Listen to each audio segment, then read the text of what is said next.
friends, welcome back to Nissa's Dairy World. இன்னைக்கு நம்ம வீடியோல ரஸ்க்ல ஒரு ஸ்வீட் ரெசிபி தான் பார்க்க போறோம். இப்போ வாங்க வீடியோக்குள்ள போகலாம்.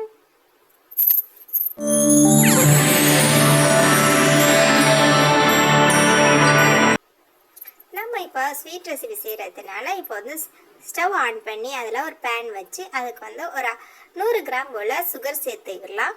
இது வந்து நம்ம சிரப் தான் செய்ய போகிறோம், சுகர் சிரப் செய்ய போகிறோம். இப்போ 100 கிராம் சுகருக்கு 200 மில்லி வாட்டர் சேர்த்துக்கலாம் ஃப்ரெண்ட்ஸ். இது நல்லா கரைஞ்சி வரட்டும். சுகர் நல்லா கரைஞ்சி வர்ற வரையும் இதை வந்து பாயில் பண்ணிக்கிறேங்க.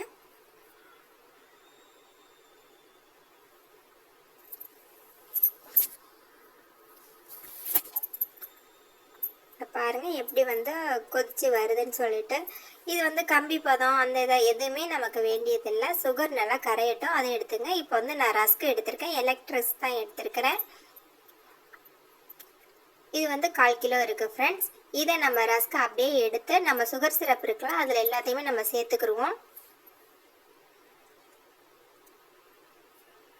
நம்ம வந்து ஸ்டவ் வந்து லோ ஃப்ளேமில் வச்சுருவோம். வச்சுட்டு இந்த ரஸ்க் எல்லாத்தையும் சேர்த்துக்கிறலாம். கொஞ்சம் அப்படியே சிரப்பெல்லாம் வந்து ரஸ்க்கு கொஞ்சம் அப்படியே உறிஞ்சி எடுக்கட்டும். அது வரைக்கும் நம்ம வச்சுருக்கலாம். 1 செகண்ட் வச்சுங்க.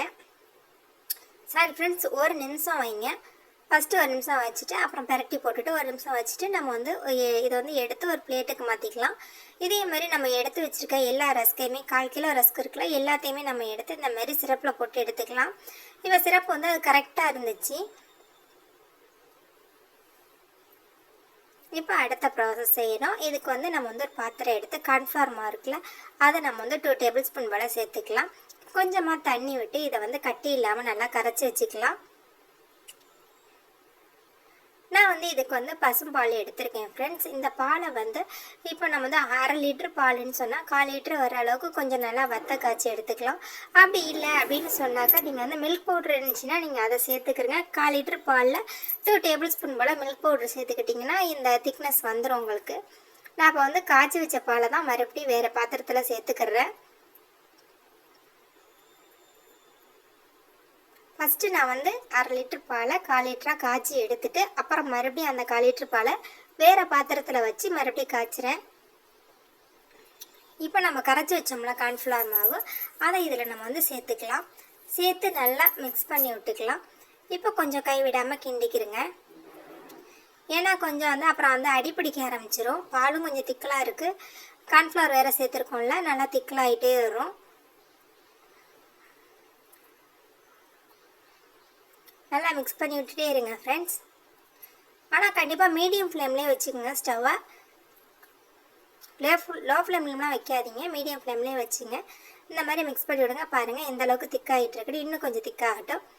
இப்போ நம்ம வந்து கொஞ்சமாக இனிப்பு சேர்த்துக்கலாம். 1 டேபிள் ஸ்பூன் போல் சுகர் சேர்த்துக்கலாம். இப்போ பாருங்கள் கொதிச்சு வரையில் எவ்வளோ நல்லா திக்காலாம் வந்திருக்குன்னு. அவ்வளோதான். இப்போ ஸ்டவ் ஆஃப் பண்ணிடலாம். இப்போ நம்ம வந்து ப்ரெட்டு எடுத்து வச்சுருக்கோம்ல, சுகர் சிரப்பில் போட்டு எடுத்து வச்சுருக்கோம்ல ப்ரெட்டு, அது மேலே இந்த மில்கை நம்ம அப்படியே ஃபுல்லாக ஊற்றிக்கலாம். பாருங்கள் ஊற்றிலே உங்களுக்கு தெரியும் எந்த அளவுக்கு திக்கலாக இருக்குது பால் அப்படின்னு சொல்லிட்டு. இதை வந்து நம்ம ஃபுல்லாக ஸ்ப்ரெட் பண்ணி ஊற்றி வச்சிடலாம். ஊற்றிட்டு நான் வந்து மேலே கொஞ்சம் டெக்கரேஷனுக்காக கொஞ்சம் பாதாம் பருப்பு எல்லாம் மேலே தூவி வச்சுருக்கேன். இது வேணும்னா போடுங்க, இல்லைன்னா ஸ்கிப் பண்ணிக்கிறங்க பாதாம் பருப்பை. இப்போ இதை வந்து நம்ம அப்படியே எடுத்து ஃப்ரிட்ஜில் ஸ்டோர் பண்ணி வச்சுக்கலாம். ஃப்ரிட்ஜில் நம்ம வைக்கிற வந்து ஒரு 2 ஹவர்ஸ் வரைக்கும் வைங்க. 2 ஹவர்ஸ்க்கு அப்புறம் எடுத்து சாப்பிடுங்க. உடனே எடுத்து சாப்பிட வேண்டாம். உடனே சாப்பிட்டாலும் கொஞ்சம் டேஸ்ட்டாக தான் இருக்கும். ஆனால் ஃப்ரிட்ஜில் வச்சுட்டு நீங்கள் அதுக்கப்புறம் சாப்பிட்டிங்கன்னா ரொம்பவே டேஸ்ட்டாக இருக்கும் ஃப்ரெண்ட்ஸ். குழந்தைங்களாம் ரொம்ப விரும்பி சாப்பிடுவாங்க. இப்போ வந்து ஸ்கூல் லீவ் விட்டுட்டாங்க. இந்த டயத்தில் இந்த மாதிரி நீங்கள் செஞ்சு ஃப்ரிட்ஜில் கூட வைக்கலாம். பிள்ளைங்க விளையாண்டுட்டு வந்து கூட சாப்பிட்டுக்குவாங்க. நம்மளை எதுவுமே தொந்தரவு பண்ண மாட்டாங்க. இந்த ஸ்வீட் ரெசிபியை 1 டைம் நீங்கள் உங்கள் வீட்டில் செஞ்சு பாருங்கள். எப்படி வந்திருக்குன்னு எனக்கு கமெண்ட் பண்ணுங்கள் ஃப்ரெண்ட்ஸ். இந்த வீடியோ உங்களுக்கு பிடிச்சிருந்தா லைக் பண்ணுங்கள், ஷேர் பண்ணுங்கள், மறக்காமல் சப்ஸ்கிரைப் பண்ணுங்கள் ஃப்ரெண்ட்ஸ்.